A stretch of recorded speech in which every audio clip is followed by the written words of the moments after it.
Selamat datang di channel Pemuja Malam. Jangan lupa like, share, and subscribe ya. Terima kasih. Chapter 16. Tidak mengakui anak yang sudah Anda buat. Zain, aku lagi fokus kerja loh, tegur Sea. Aku kan gak ganggu, kamu fokus kerja aja. Aku cuman sapa si kembar doang kok, sahut Zain dengan santai. Sea memutar bola matanya malas. Dia pun kembali berusaha fokus tanpa memperdulikan apa yang suaminya lakukan. Namun, walau begitu tetap saja, Sea kerasa geli saat Zain terus mengecup perutnya. Zain, geli, udahlah, besok aku mending lembur di kantor aja. Daripada di rumah, kamu ganggu terus, kesal Sea. Zain mengerucutkan bibirnya sebal, terpaksa pria itu menghentikan kegiatannya. Ia menarik kepalanya menjauh dari perut sang istri.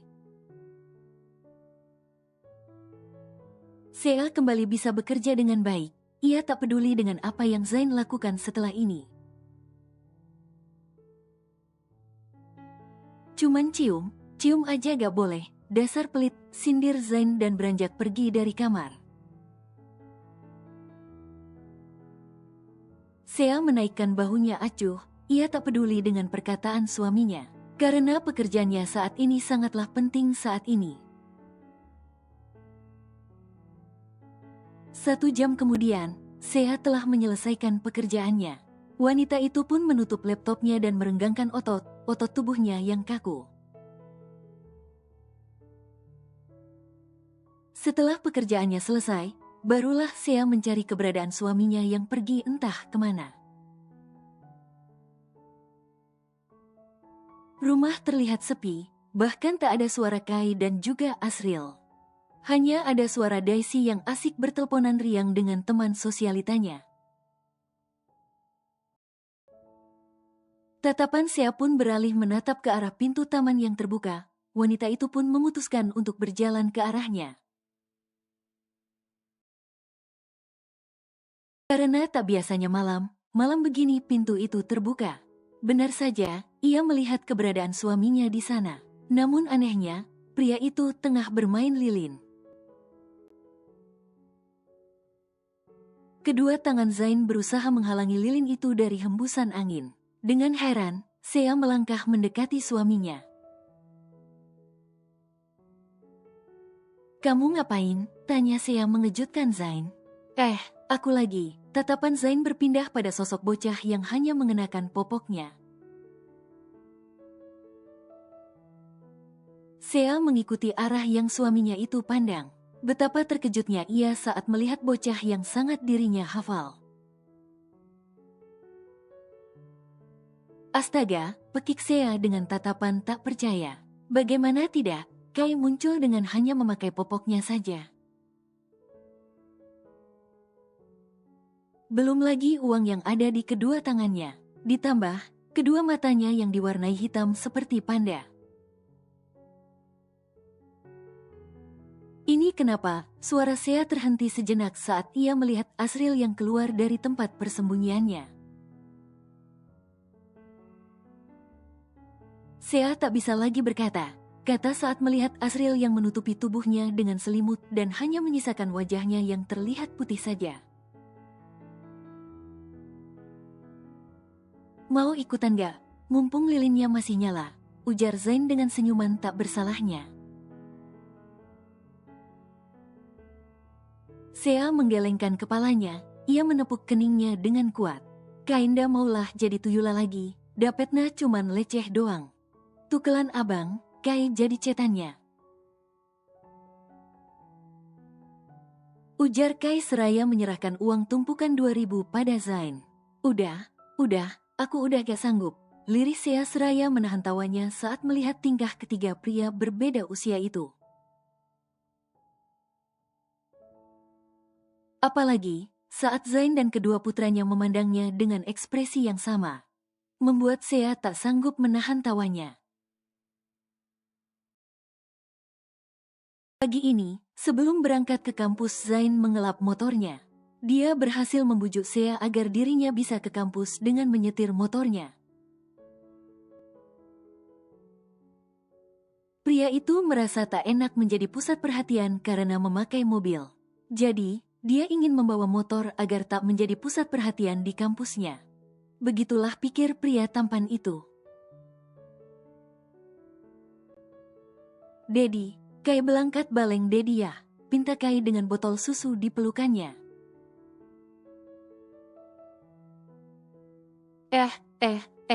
Udah gede kok masih nyusu, tegur Zain saat melihat bocah menggemaskan itu.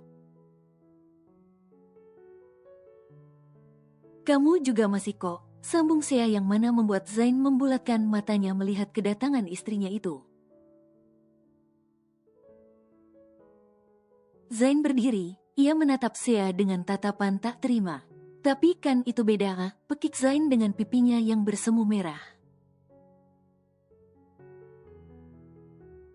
Sea memutar bola matanya malas. Wanita itu meraih pipi Kai dan mengecupnya dengan lembut.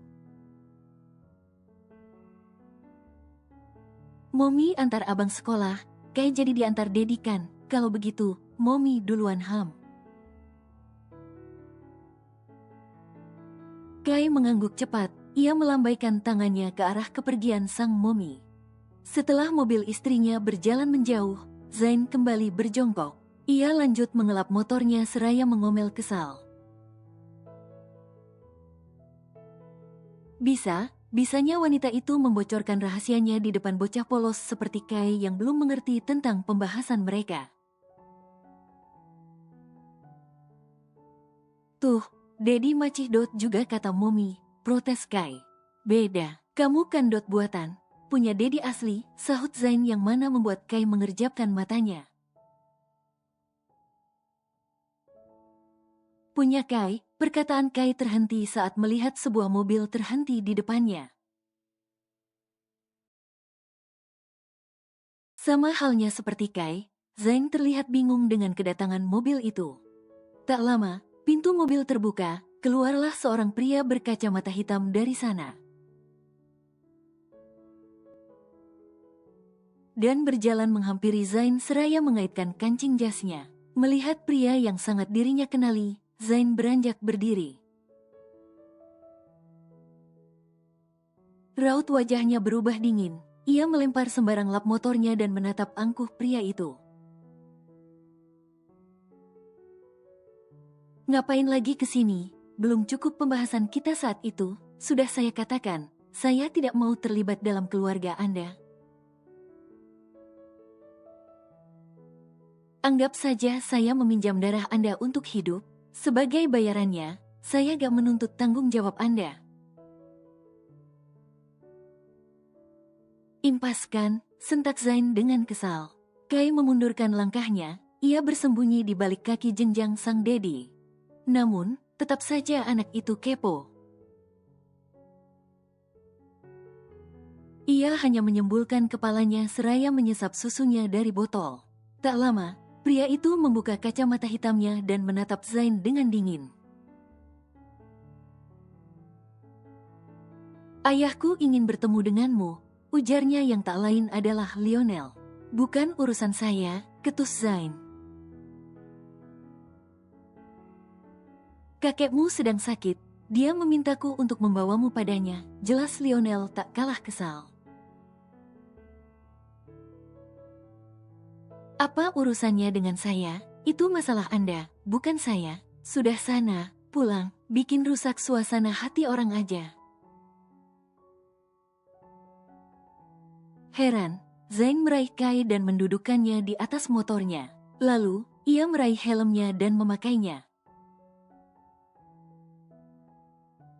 Melihat Zain menaiki motornya dan bersiap akan pergi, Lionel justru berdiri tepat di depan motor pria itu.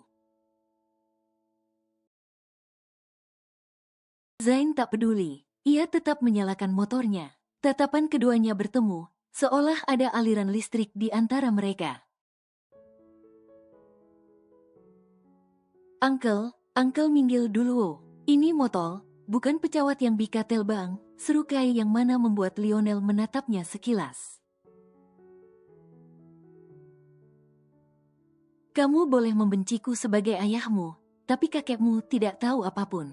Dia hanya senang setelah tahu kalau ia memiliki cucu laki-laki. Tolong, kali ini temui dia. Sudah seminggu ia hanya berbaring sakit karena terus memikirkanmu. Bujuk Lionel dengan tatapan memelas. Zain mematikan mesin motornya. Pria itu masih menatap ke arah Lionel yang ada di hadapannya. Zain merasa luluh karena teringat dengan sang nenek. Ia pun lalu memutuskan melepas helmnya. Dengan helaan nafas berat, Zain menganggukkan kepalanya. Oke, hanya hari ini. Ingat, ini saya lakukan karena demi menghargai ayah Anda, desis Zain yang mana membuat Lionel tersenyum. Oke, kamu bisa ikut denganku, seru Lionel dan berjalan menuju mobilnya. Zain mengangguk, ia turun dari motornya dan berjalan mengikuti Lionel menuju mobil. Ia tak sadar, jika dirinya meninggalkan bocah gembul menggemaskan yang masih duduk di atas motor dengan tatapan melongo.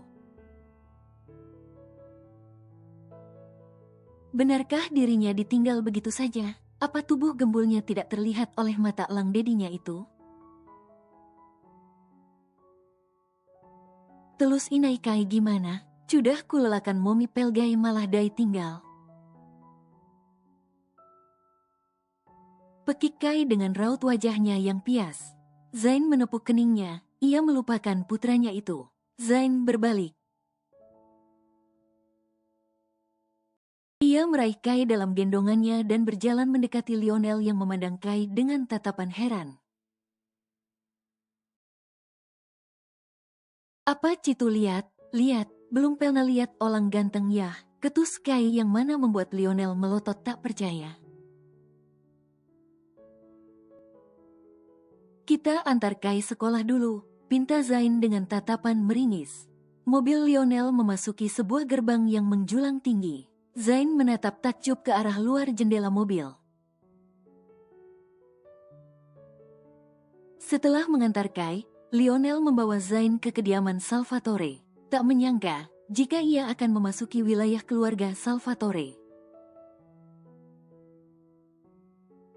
Seperti mansion yang pernah yang lihat di film, bahkan jarak gerbang dan rumah utama sangat jauh. Apa sekaya ini keluarga Salvatore? Apa kau mulai berubah pikiran untuk masuk ke dalam keluarga Salvatore? Tanya Lionel seraya melirik Zain dengan seringainya. Apa situ berpikir saya ini orang matrehuh? Desis Zain dengan kesal. Ya, bisa dibilang begitu. Istrimu kan sebelumnya janda, dia juga CEO dan kamu menikahinya. Alasan kamu menikahinya apa kalau bukan karena harta? Ujar Lionel meremehkan Zain. Zaun berusaha menahan kesabarannya, ingin rasanya ia berteriak di depan wajah Lionel saat ini. Namun, ia berusaha untuk terlihat seperti pria yang dingin dan datar. Tak lama, mobil terhenti. Bodyguard datang mendekat dan membukakan pintu untuk Lionel dan juga Zain. Ayo, masuklah, ajak Lionel dan Zain pun mengikuti langkah pria itu. Lionel mengajak Zain memasuki lift. Tak heran lagi jika di rumah sebesar itu pastinya tersedia lift agar tak lelah turun tangga. Setelah lift sampai di lantai yang dituju, Lionel mengajak Zain keluar dari sana. Tak lelah Zain menatap dengan takjub seisi rumah yang sangat besar utuh. Banyak sekali barang mahal yang tidak ia temui di rumah Sea. Rumah kakekmu bahkan jauh lebih besar dari ini, celetuk Lionel yang membuat Zain merasa tersambar petir. Lebih besar, jaga lilin setahun penuh aja kayaknya belum mampu, ringisnya dalam hati. Langkah Lionel terhenti di depan sebuah kamar yang dijaga oleh seorang bodyguard. Melihat kedatangan Lionel, bodyguard tersebut langsung membukakan pintu untuk tuannya. Setelah pintu terbuka, Lionel melangkah masuk dan Zain pun masih mengikutinya. "Ayah, aku membawa Zain seperti yang kamu minta," ujar Lionel seraya menatap ke arah Tuan Roderick yang tertidur dengan lemas di atas ranjangnya. Sudah 3 hari pria baya itu berada di rumahnya dan tak mau melanjutkan perawatan di rumah sakit. Perlahan, Tuan Roderick membuka matanya. Ia menoleh dan mendapati Zain berdiri di sisi ranjangnya seraya menatap ke arahnya. "Zain, akhirnya kamu datang. Kakek senang kamu akhirnya mau datang menjenguk," ujar Tuan Roderick seraya mengelus bahu Zain yang duduk di sebelahnya. Zain hanya tersenyum tipis. Ia tak bisa memasang raut wajah datarnya pada pria baya yang baik padanya. Tak seperti Lionel, yang sejak awal sudah mengajaknya berperang. Melihat kedekatan Zain dan Tuan Roderick, Lionel mendengus sebal. Pria itu hanya memantau dua pria berbeda usia tersebut dari sofa. "Aku yang memaksanya, kalau tidak, mana dia mau," ketus Lionel yang mana membuat Zain beralih menatap tajam padanya. "Leo, jangan membuat suasana panas," tegur Tuan Roderick dengan kesal. Lionel memutar bola matanya malas. Ia pun meraih ponselnya dan memainkannya dengan santai. Tak lama, terdengar suara pintu yang terbuka. Ketiganya kompak menatap ke arah pintu dan melihat seorang wanita datang dengan membawa nampan di tangannya. Mendadak, suasana menjadi canggung sejak kedatangan wanita itu. "Maaf, aku hanya mengantarkan sarapan untuk ayah," ujar Vanya mencairkan suasana. "Di mana Jenna?" tanya Lionel saat tak mendapati putrinya. "Di kamar. Ia sedang istirahat karena sore ini ada jadwal cuci darah," ujar Vanya yang mana membuat Zain mengerutkan keningnya dalam. Vanya meletakkan nampan itu di atas nakas. Ia masih merawat ayah mertuanya dengan baik seperti ayahnya sendiri. Walaupun ada banyak pembantu, tapi tetap saja Vanya harus turun tangan langsung untuk mengurus ayah mertuanya yang sedang sakit itu. "Vanya, biarkan Zain yang menyuapiku makan. Kamu bisa menemani Jenna di kamarnya," pinta Tuan Roderick. Vanya tersenyum tipis seraya menganggukkan kepalanya. "Obatnya jangan lupa diminum. Kalau begitu, aku pamit ke kamar Jenna." Setelah kepergian Vanya, Zain meraih piring yang ada di atas nampan itu dan memperhatikannya. "Suapi pelan-pelan," tegur Lionel yang mana membuat Zain melirik kesal padanya. "Kek, apa dia benar anakmu? Aku rasa dia anak angkat," bisik Zain seraya menyuapkan makanan yang ada di piring itu pada Tuan Roderick. "Memang, aku menemukan dia di depan gerbang," sahut Tuan Roderick sebelum melahap suapan yang Zain berikan.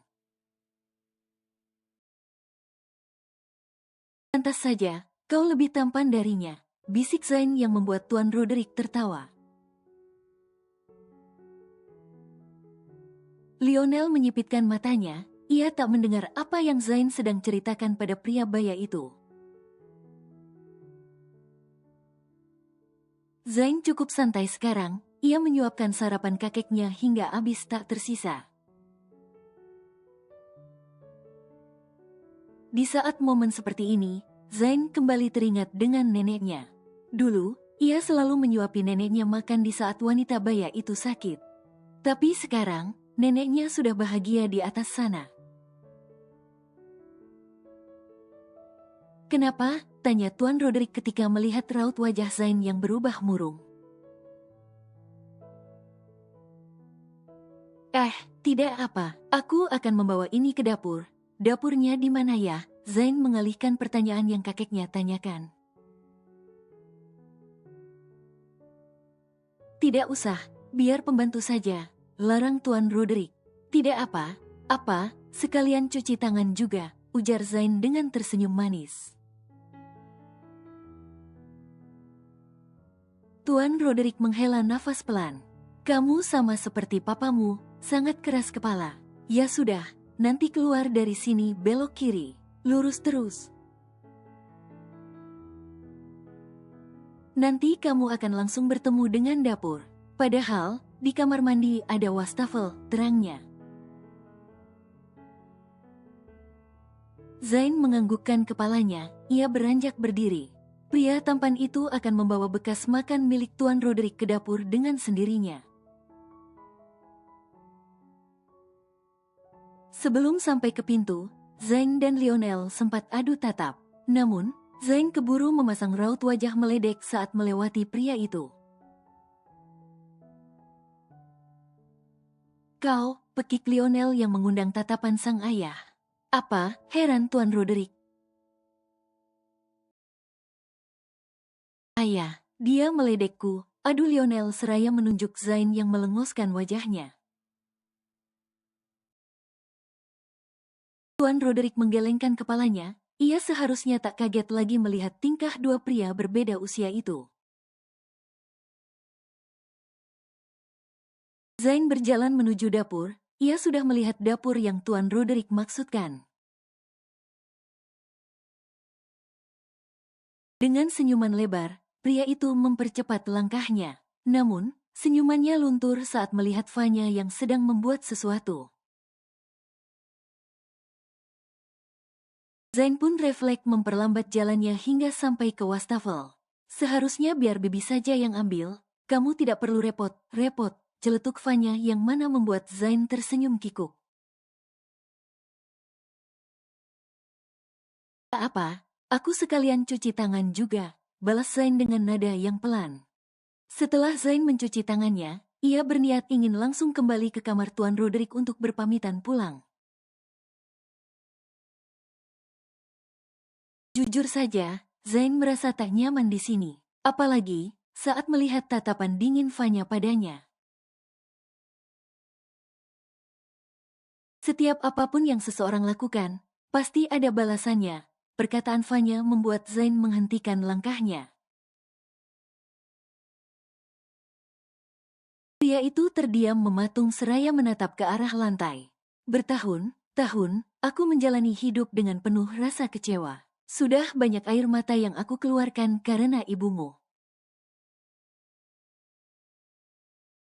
Aku tidak tahu, apakah papamu benar dijebak dengan ibumu, ataukah mereka sengaja membuat skenario itu agar tak disalahkan. Intinya, apa yang mereka perbuat adalah salah," ujar Vanya seraya menatap punggung Zain. Zain berbalik, ia menatap Vanya yang masih memandang datar padanya. Jenna, ia sakit gagal ginjal sejak umurnya 15 tahun, yang dimana mengharuskan ia cuci darah. "Terkadang aku berpikir, mungkinkah putriku sakit karena imbas dari kesalahan papanya? Sebuah pengkhianatan dalam pernikahan, bukankah akan mendapat balasan dari apa yang ia perbuat dari orang yang ia sakiti? Jadi maksudmu, putri kalian terkena karma papanya karena sudah menyakitimu? Begitu?" tanya Zain dengan tatapan heran. "Itu hanya pikiranmu saja, tapi entahlah. Aku berharap semoga saja bukan. Tapi, sampai kapanpun, aku tidak akan pernah memaafkan ibumu sampai kapanpun.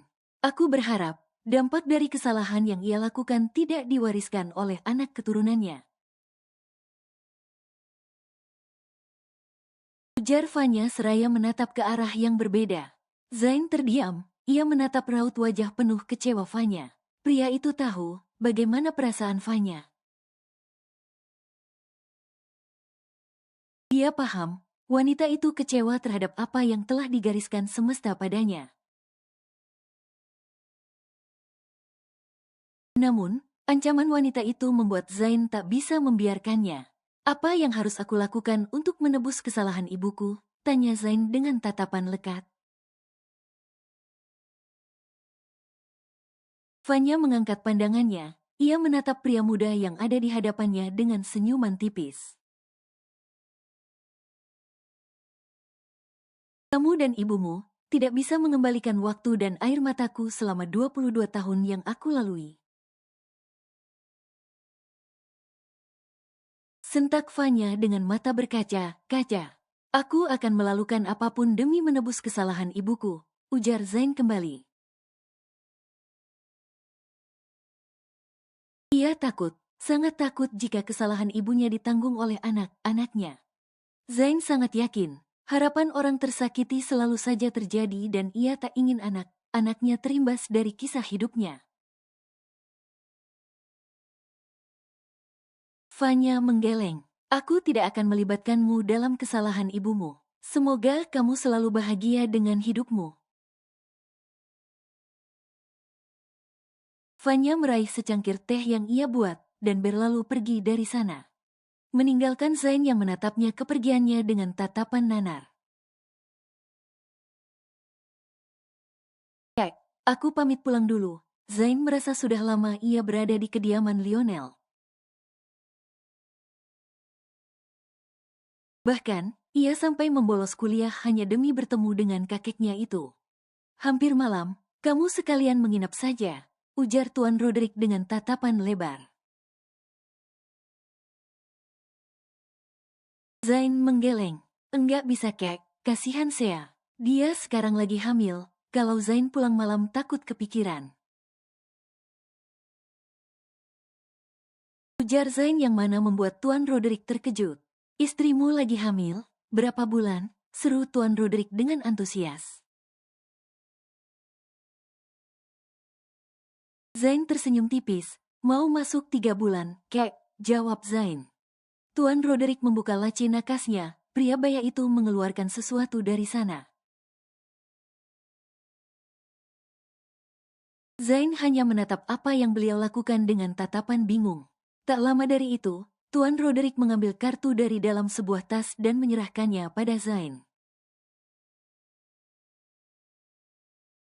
Ambillah, sandinya EA5. Di sini ada 500 juta, kamu bisa memakainya untuk apapun yang kamu mau. Ujar Tuan Roderick seraya menyodorkan kartu itu. Zain menggelengkan kepalanya, ia mendorong kartu itu dengan gerakan pelan. Tatapan matanya terlihat ragu. Enggak perlu kek. Simpan aja buat kakek. Mungkin kakek bisa beli ranjang emas. Atau beli obat buat putra kakek itu biar bener dikit jadi orang. Atau bisa juga buat yang lain. Penolakan Zain membuat Tuan Roderick mengerutkan keningnya dalam. Pria itu kembali menarik kartu yang ia sodorkan dan mengeluarkan yang lainnya. Melihat itu, Zain menganga tak percaya. Ambil ini. Ini isinya banyak. Kamu mau beli rumah, mobil, atau apapun. Bisa pakai ini. Ujar Tuan Roderick yang mengira jika Zain menolak karena isi dari kartu tadi tak banyak. Zain menggelengkan kepalanya, raut wajahnya terlihat sangat pucat. Enggak kek, enggak usah. Ini black card kan, yang seperti di film-film itu? Enggaklah kek, bisa jadi target perampokan. Zain gak mau. Kalau kakek tetap mau kasih, Zain minta 100.000 aja buat beli cilok di jalan, ujar Zain dengan cengiran khasnya. Tuan Roderick mengerjapkan matanya. Ia bingung dengan permintaan Zain di luar pemikirannya. Namun, pria baya itu menuruti perkataan sang cucu. Ia mengambil dompetnya dari nakas dan mengeluarkan selembar uang berwarna merah. Melihat itu, Zain melebarkan senyumannya. "Satu lembar aja, kakek masih. Selembar aja, kek. Lebih dari selembar buat DP motor, buat cilok," sela Zain dengan cepat. "Oh, begitu ya." Tuan Roderick menyerahkan selembar uang berwarna merah itu pada Zain. Dengan semangat, Zain meraihnya. Anggaplah, ia adalah seorang anak kecil yang berkunjung ke rumah kakeknya dan diberikan uang jajan. Zain belum pernah merasakannya, jadi saat ini dia terlihat sangat bahagia.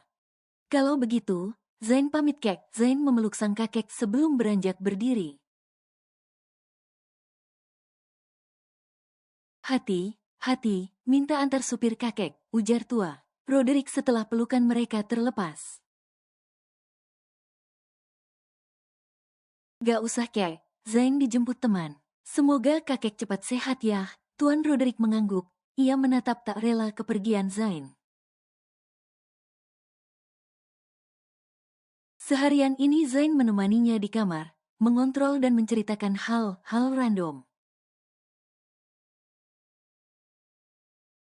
Ia merasa tak kesepian sejak ada cucunya yang satu itu. "Dah, kek." Zain melambaikan tangannya sebelum menghilang dari balik pintu. Tuan Roderick tersenyum. Ia membalas lambaian tangan Zain.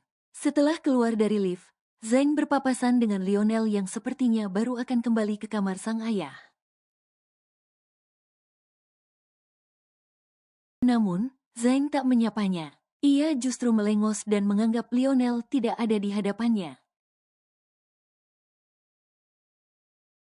Melihat putranya berjalan begitu saja, Lionel tak terima. "Sopankah begitu pada papamu, Huh?" seru Lionel yang mana membuat Zain menghentikan langkahnya.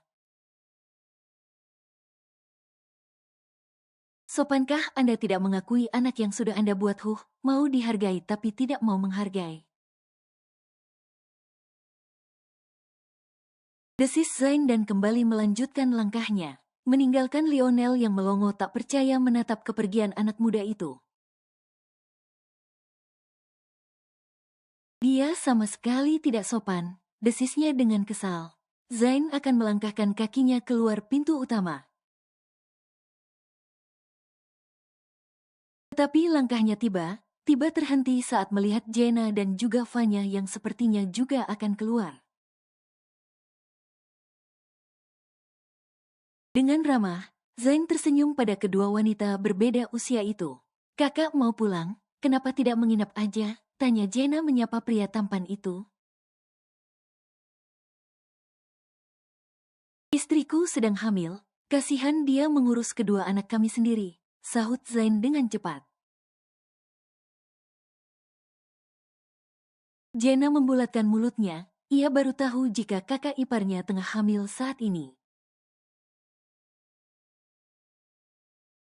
Vanya menatap ke arah Zain tanpa mengeluarkan sepatah kata pun. Wanita itu terus menatap Zain yang tersenyum ceria di sore ini.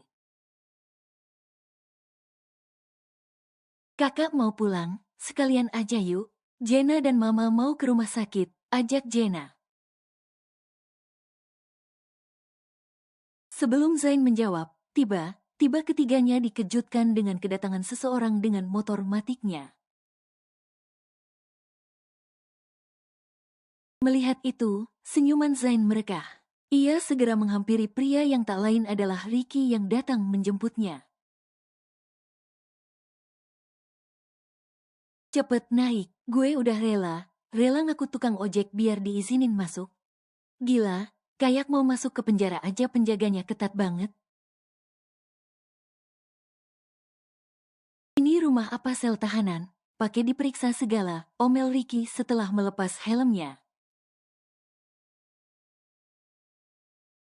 Zain tertawa kecil, ia menadahkan tangannya meminta helm pada sahabatnya itu. Dengan kesal, Ricky turun dari motornya dan membuka bagasi motornya itu. Lalu, ia meraih sebuah helm dari sana dan berniat akan memberikannya ke Zain. Gak lagi dah gue Casey. Perkataan Ricky terhenti saat melihat kehadiran Jenna yang berada di belakang Zain. Pria itu melebarkan senyumnya, ia lalu memberikan helm itu dengan kasar pada Zain dan segera mendekati Jenna yang tersenyum padanya.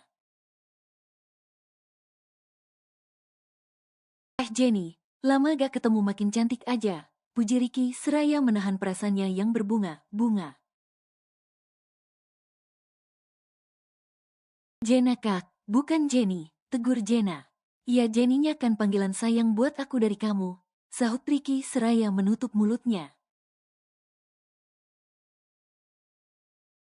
Zain melongo tak percaya, ia menatap helm yang ada di pelukannya dan beralih menatap Ricky yang masih menyapa Jenna. Pria itu menggelengkan kepalanya, ia lalu memakai helmnya dengan kesal. Jangan lupa pengaitnya dipasang. Zain menoleh ke asal suara, ia terkejut saat Vanya menegurnya.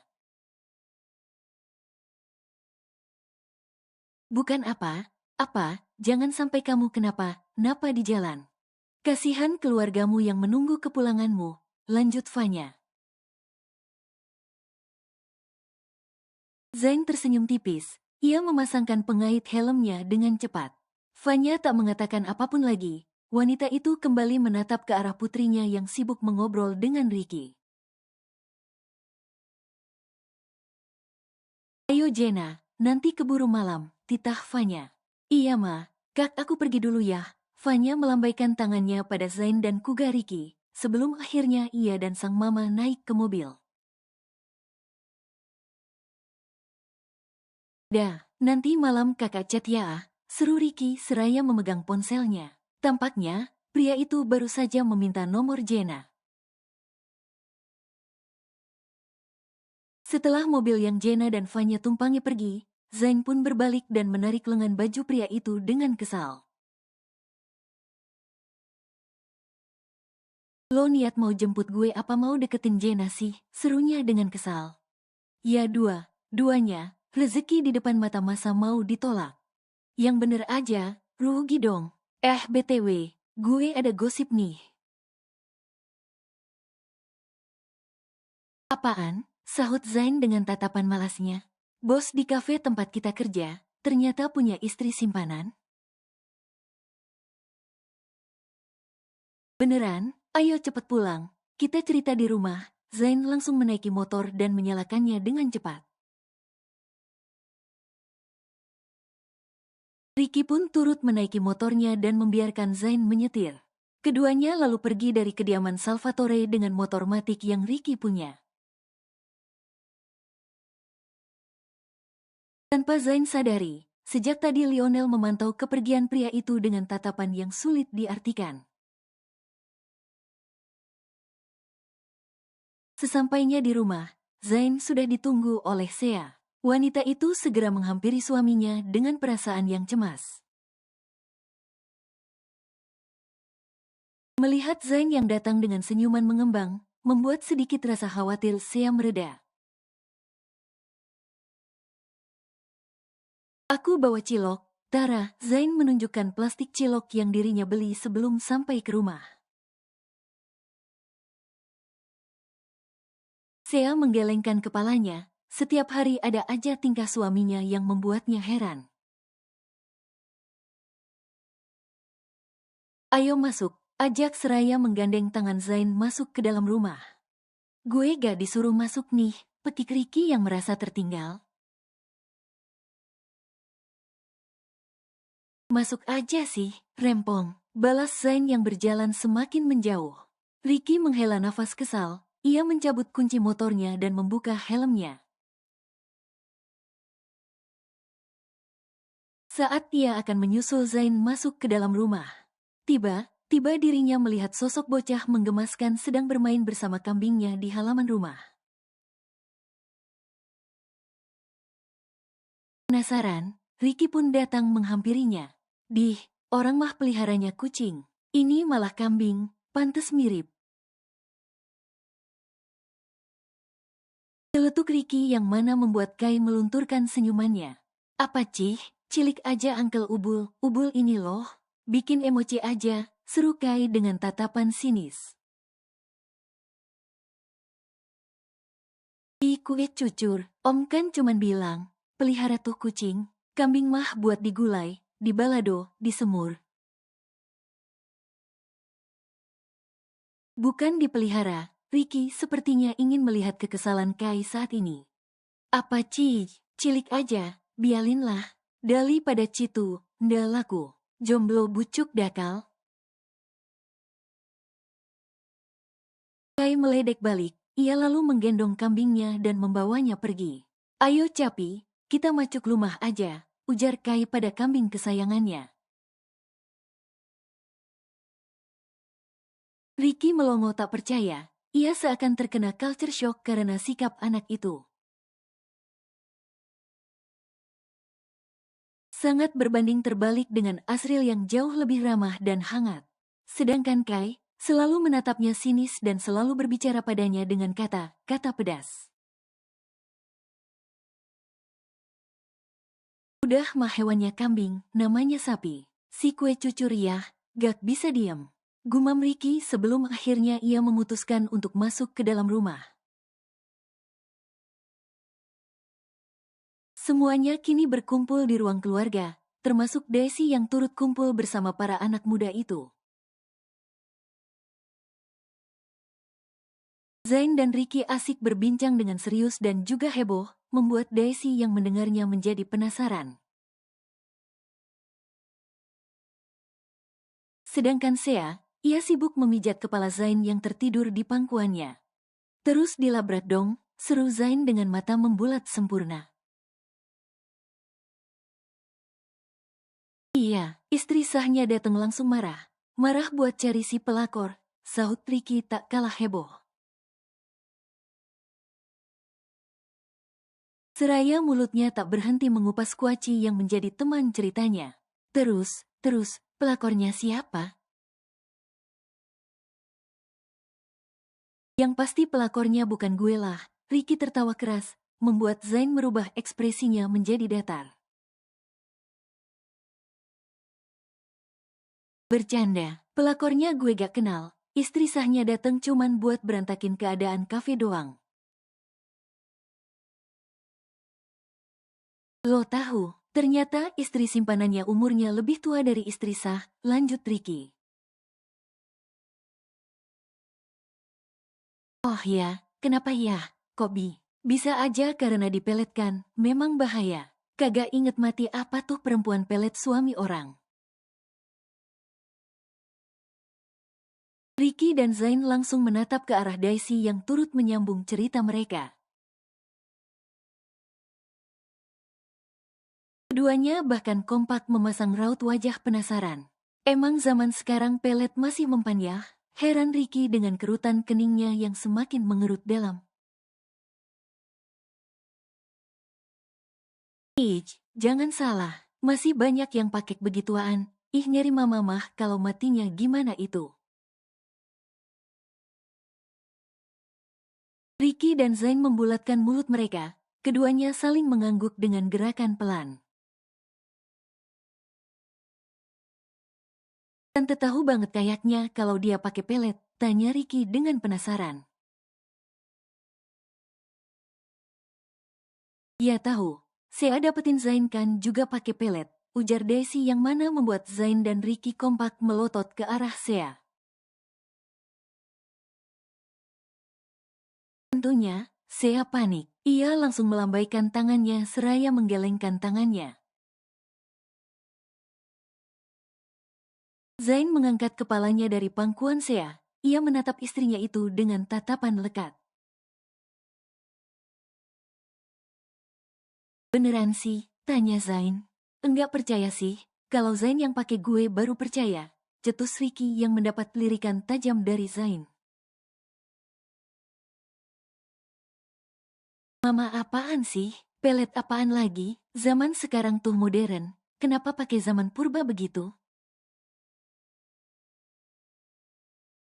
Seru Sea dengan panik. Ia khawatir Zain berpikir yang aneh tentangnya. Ya beneranlah Zai, lihat dua bocil itu. Unjuk Daisy pada kedua bocah yang sedang asik menonton layar persegi panjang di hadapannya. Nah itu peletnya. Oh, ngagetin aja saya mama, Zain sudah panik. Ia segera memeluk Sea dan meletakkan kepalanya di ceruk leher istrinya itu. Daisy tertawa seraya memegang perutnya. Senang sekali ia melihat raut wajah tegang Zain dan juga Sea saat ini. Ki, gak ada niatan mau nikah gitu? Tanya Zain seraya bermanja ria pada sang istri. Lo mau kenalin gue sama janda kaya? Seri Ricky dengan semangat. Zain tersenyum seraya mengangguk. Jadi bapak mertua gue mau? Seketika, Ricky membulatkan matanya. Ia dan Daisy langsung saling tatap dengan raut wajah yang tak tertolong lagi. Ya maksud gue bukan janda yang ono juga, desis Ricky dengan lirikan takut ke arah Daisy yang melirik sinis padanya. Ih, emangnya mama, Sea apa? Mending nikah sama yang kaya daripada yang kere. Udah gak ada tampang, kere lagi. Udahlah, mama mending ke mall ketemu sama om ganteng iya kan? Daisy beranjak pergi. Meninggalkan para keluarganya yang tertawa karena ucapannya. Kai mulai bosan dengan acara film yang ditayangkan. Anak itu beranjak berdiri dan meraih remote yang ada di dekat Asriel. Tanpa persetujuan yang lain, Kai mengganti channel yang ada. Sampai Kai menghentikan kegiatannya saat melihat channel yang menayangkan hal menarik untuknya. Senyuman anak itu merekah. Ia segera menjauh dari TV tersebut seraya meloncat girang. Kunda mungkin mencintaimu, kita bel teman saja. Kunda mungkin. Kai menggerakkan badannya dengan heboh, membuat 3 orang dewasa menatapnya dengan tertawa kecil.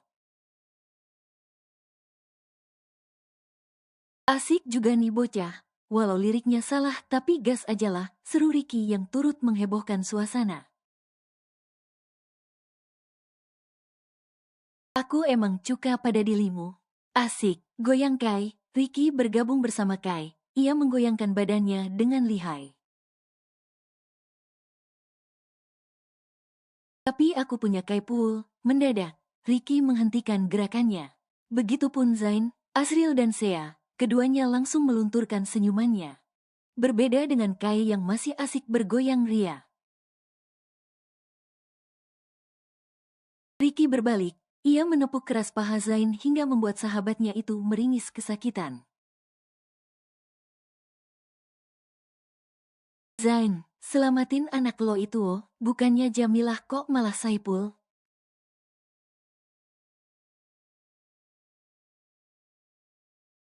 Davita baru saja memakai gelang di tangannya. Wanita itu ada janji dengan para temannya.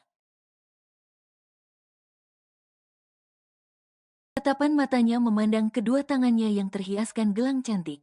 Wanita itu tengah nimbang apakah gelang yang ia pakai saat ini cocok untuknya ataukah tidak. Saat asik dengan kegiatannya, tiba-tiba pintu kamar terbuka. Siapa lagi kalau bukan suaminya? Ah iya, Mas Riko. Aku izin main sama temanku ya. Nanti pulangnya malam. Sekalian makan malam di rumah temanku, ujar Davita tanpa menatap ke arah suaminya. Pria bernama Riko itu menghentikan langkahnya. Ia berdiri tepat di belakang Davita dengan pandangannya yang lurus ke arah cermin. Davita mengangkat pandangannya. Ia bisa melihat suaminya dari pantulan cermin riasnya saat ini. Awalnya Davita tersenyum, tetapi senyumannya luntur saat melihat raut wajah dingin pria itu. Kenapa kamu ingin sekali keluarga Salvatore hancur? Mendapat pertanyaan itu, refleks Davita membalikkan tubuhnya. Matanya membulat sempurna saat melihat tangan Rico terangkat dan menunjukkan sebuah benda yang beberapa waktu lalu ia buang.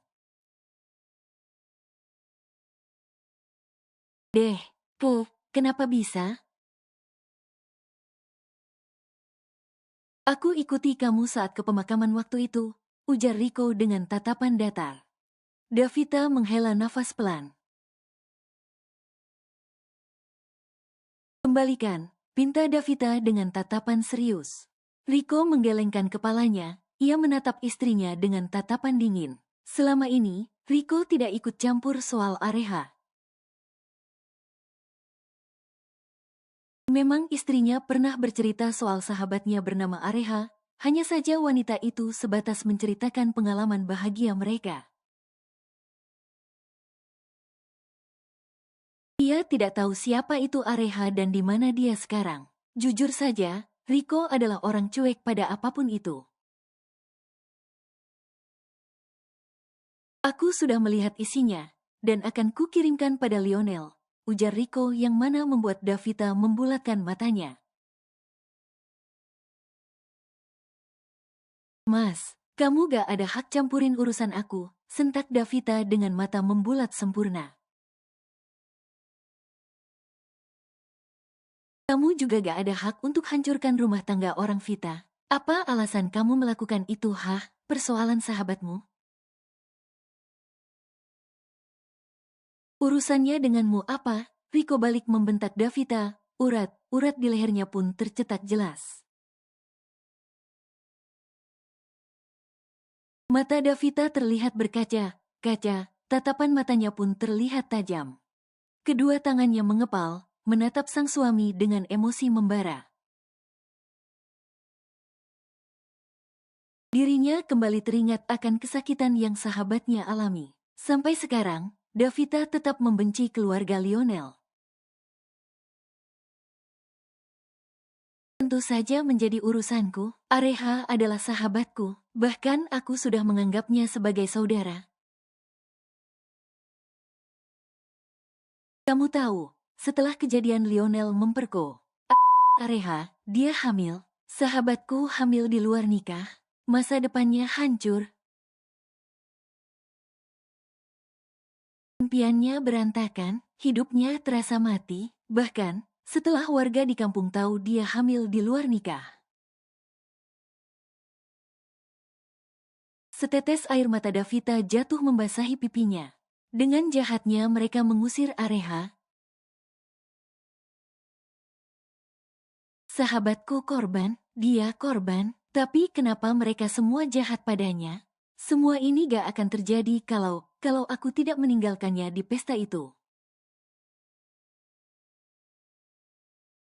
Aku merasa bersalah. Aku yang membuatnya masuk ke dalam masalah yang begitu berat, Hicks. Davita menutup wajahnya, tangisnya pecah. Rico tak tega melihat istrinya menangis begitu kuat.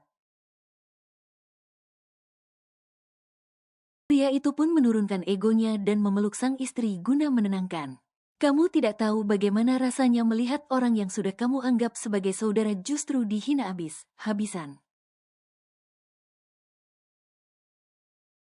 Dicaci dan dimaki dengan bahasa jahat. Padahal dia hanya korban Hicks, dia hanya korban Hicks. Setelah diusir pun, dia masih berharap Lionel bisa membantunya hanya sekedar mempertanggungjawabkan apa yang telah pria itu buat. Tapi nyatanya, sahabatku itu justru kembali mendapat hinaan. Davita mencengkeram erat ke meja suaminya.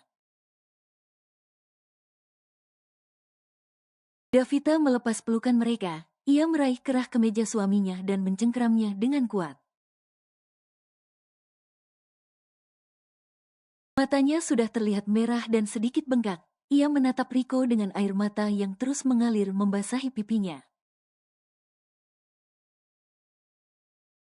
Apa aku tidak boleh membencinya? Apa aku harus diam saja melihat sampai sekarang ia masih terlihat baik saja? Setelah membuat sahabatku menderita dan berakhir tragis, katakan, sentak Davita. Apa dengan kamu begini sahabatmu akan senang? Tidak, dia pasti sedih melihatmu terus menyimpan dendam pada keluarga itu. Areha tidak akan mungkin tenang di sana kalau sahabatnya seperti ini. Lepaskan semua dendam, ikhlaskan. Hukum alam itu nyata, kamu tak berhak menghukum mereka, ujar Riko menenangkan Davita. Dia berharap tak akan lagi ada hal yang membuat drama antara keluarganya dan keluarga Salvatore. Aku akan mengirimkan file ini ke Lionel tanpa menyebut namamu. Setelah ini, kita tak ada urusan lagi dengan keluarga mereka. Kamu lelah kan terus terbayang kejadian itu? Lupakan, kita lepaskan semuanya. Akhirnya, Davita menganggukkan kepalanya.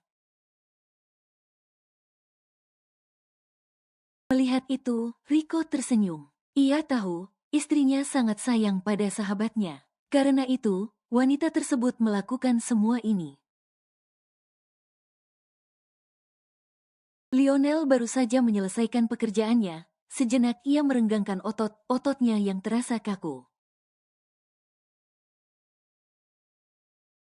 Karena beberapa hari ia tak masuk kantor, membuat pekerjaannya sangat menumpuk. Lionel sengaja bekerja dari rumah, agar ia bisa memantau keadaan ayahnya yang masih sakit. Pekerjaanku sudah beres, saatnya tidur, gumam Lionel dengan tersenyum lebar. Saat ia akan mematikan laptopnya, tiba-tiba seseorang mengirimkan sebuah email padanya. Dengan penasaran, Lionel mengklik pesan itu. Nama samaran, siapa ya? Kok dia bisa tahu email pribadiku? Gumam Lionel dengan suara yang lirih. Dengan perasaan bingung, Lionel memutuskan untuk melihat isi email itu. Sebuah video beberapa menit ditampilkan, membuat Lionel semakin bingung dibuatnya. Perlahan, video itu mulai. Kening Lionel mengerut dalam, tatapan matanya terlihat sangat lekat. Ia jelas tahu itu adalah rekaman CCTV yang terjadi 22 tahun yang lalu. Di mana itu adalah CCTV yang ia minta oleh pihak hotel, hanya saja keburu dihapus permanen. Ini, siapa yang mengirimkan CCTV ini? Gumam Lionel dengan ekspresi terkejut. Lionel melihat ada seseorang yang membawa Areha ke kamarnya, sebelum dirinya datang dengan langkah sempoyongan. Pertanda jika saat itu memang dirinya sedang tidak baik saja. Senyuman Lionel mengembang, ia bisa menunjukkan bukti itu ke istrinya yang selama ini tak percaya padanya. Vanya harus melihatnya. Lionel bergegas meraih laptopnya dan membawanya keluar menemui sang istri. Dengan senyuman lebar, Lionel membuka pintu kamar dengan sedikit kasar. Tatapan matanya jatuh pada seorang wanita yang sedang menggoreskan pena di atas selembar kertas yang ada di pangkuannya. Vanya, kau harus. Vanya mengangkat pandangannya. Ia menatap ke arah Lionel yang menatap bingung kertas yang baru saja ia tanda tangani. Karena kamu tidak mau menceraikanku, maka aku yang menceraikanmu. Tenang saja, aku tidak butuh harta gono gini.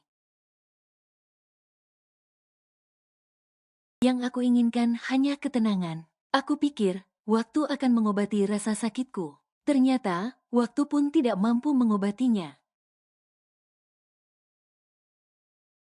Ditambah, kedatangan putramu dengan wanita lain.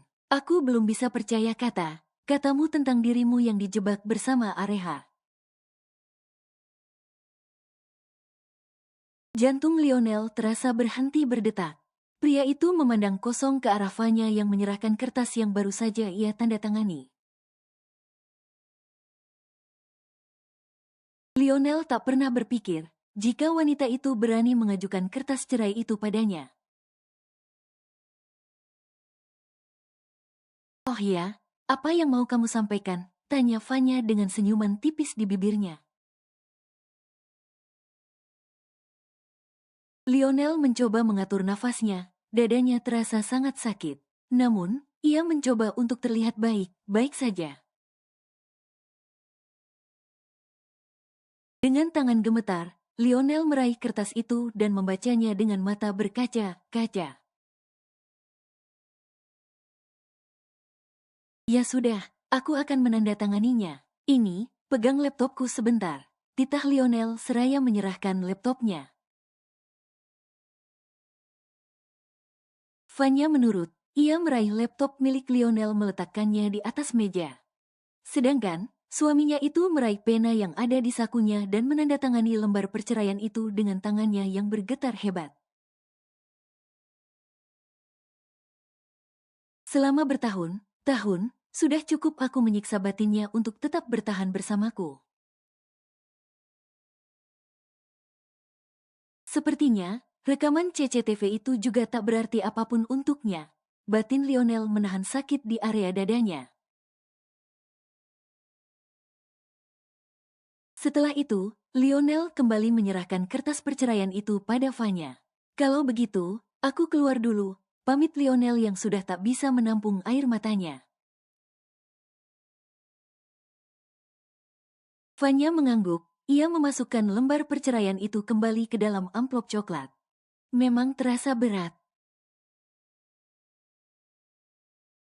Tapi Vanya yakin inilah keputusan terbaik yang ia ambil. Bertahan sakit, melepaskan memang jauh lebih sakit.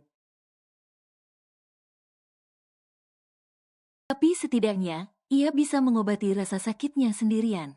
Tatapan mata Vanya tak sengaja mengarah pada laptop milik suaminya. Terlihat, sebuah video yang sedang terjeda.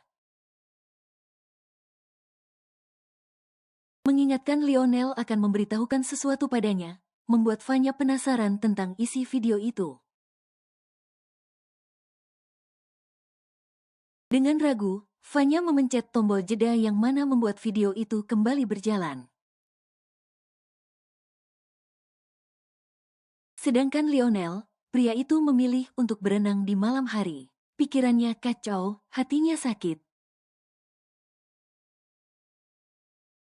Bahkan, dadanya pun terasa sangat sakit. Setidaknya, air di dalam kolam renang itu mampu menyamarkan air matanya yang sejak tadi luruh.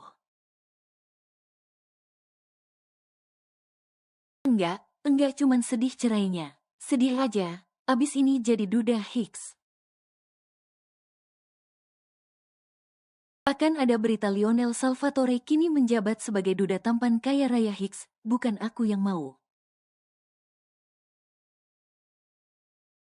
Tapi dia sendiri yang menginginkanku bercerai darinya, isak Lionel setelah ia duduk di tepian kolam.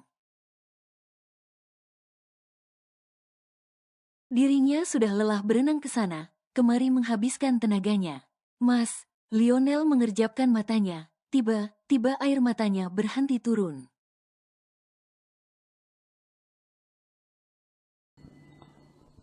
Bersambung.